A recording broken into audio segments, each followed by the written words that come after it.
9 तारीख को राहुल गांधी जी यहाँ पर आएंगे और सरकार बनने के बाद पहली बार राष्ट्रीय अध्यक्ष हमारे प्रदेश में आ रहे हैं, जयपुर में आ रहे हैं। तो किसानों में भारी उत्साह है, कांग्रेसियों में स्वाभाविक रूप से बहुत उत्साह है।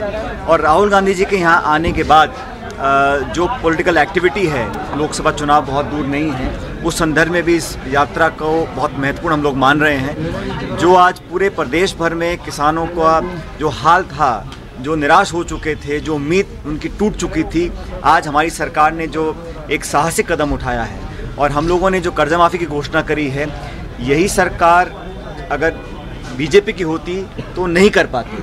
और वसुंधरा जी की सरकार ने 5 साल तक लगातार ऐसा कोई कदम नहीं उठाया। मात्र उसके जब चुनाव की घोषणा में एक दिन बचा था तब कुछ बिजली के बारे में घोषणा करी और कुछ लोन माफ़ी की घोषणा करी, लेकिन वो सारा काम भी हम कर रहे हैं आज, क्योंकि सरकार ने शुरुआत में जो कदम उठाए हैं वो सरकार की नीति और नीयत को दर्शाता है। और चुनाव से ठीक पहले वसुंधरा जी ने जो किया था वो सिर्फ दबाव में और वोट लेने के कारण किया था। तो ये दोनों सरकारों का फ़र्क साफ दिखाई देता है। किसानों को आज हर तरह से मदद करने की कोशिश हमारी सरकार कर रही है और सरकार ने पहली कैबिनेट में जो कदम उठाए, जो निर्णय लिए, जो चर्चा हम लोगों की हुई, वो नौजवान और किसान पर केंद्रित थी। हमारी घोषणा पत्र में भी हमने इस बात को बहुत प्रमुखता से रखा था और बहुत जल्द हम अपने सारे वादों को पूरा करने का काम करने वाले हैं। 9 तारीख की रैली में पूरे प्रदेश भर से लोग आएंगे, लेकिन जयपुर और आसपास की भूमिका ज़्यादा होगी, ये स्वाभाविक रूप से हम सब मानते हैं। लेकिन सभी विधायक, सभी कांग्रेस के नेता, मंत्रीगण सब लगे हुए हैं कि राहुल जी का आगमन एक शानदार आगमन हो, उनकी रैली यादगार बनाई जाए और उसकी इस रैली के बाद किसानों में, ग्रामीण क्षेत्रों में, नौजवानों में, तमाम तबकों में एक सकारात्मक संदेश जाएगा, ऐसा मैं मानता हूँ। राहुल गांधी जी राष्ट्रीय अध्यक्ष हैं। ये कांग्रेस पार्टी का कार्यक्रम है, लेकिन इसमें सरकार के सभी लोग आमंत्रित हैं, सब लोग भागीदारी रखेंगे।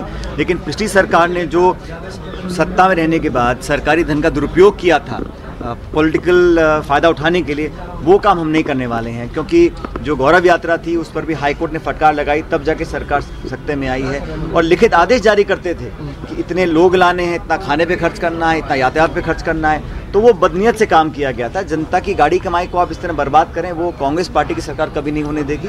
ये कार्यक्रम कांग्रेस पार्टी का है, सब मिलकर काम करेंगे। लेकिन ये एक सरकार बनने के बाद कांग्रेस पार्टी ने जो सरकार के माध्यम से हासिल किया है उस पर हम चर्चा करेंगे। और केंद्र में जो बार बार बीजेपी की सरकार दुहाई देती है किसानों की, हम उनको भी एक्सपोज करेंगे। राहुल गांधी जी दबाव बना रहे हैं पार्लियामेंट के अंदर, पार्लियामेंट के बाहर भी, कि हमारी सरकारों ने किया है मध्य प्रदेश में, छत्तीसगढ़ में, राजस्थान में, तो क्या कारण है कि राष्ट्रीय स्तर पर जिस प्रकार मनमोहन सिंह जी, सोनिया गांधी जी ने किया था, आप क्यों नहीं कर रहे हैं? हम ऋण माफ़ी करें तो मोदी साहब धोखा बोलते हैं, उत्तर प्रदेश और महाराष्ट्र में किया जाए तो उसको वाहवाही लूटने की बात करते हैं। तो दोहरा मापदंड है, ये स्पष्ट और सिर्फ राजनीतिक कारण से प्रधानमंत्री जी भाषण दे रहे हैं और जनता सारी बातों को अब एक्सपोज कर चुकी है। वह उनका आने का कार्यक्रम राहुल गांधी जी का 11 बजे का समय है हमारा, और मुझे लगता है कि इस कार्यक्रम में एक नई ऊर्जा का संचार हमारे पूरे प्रदेश में होगा।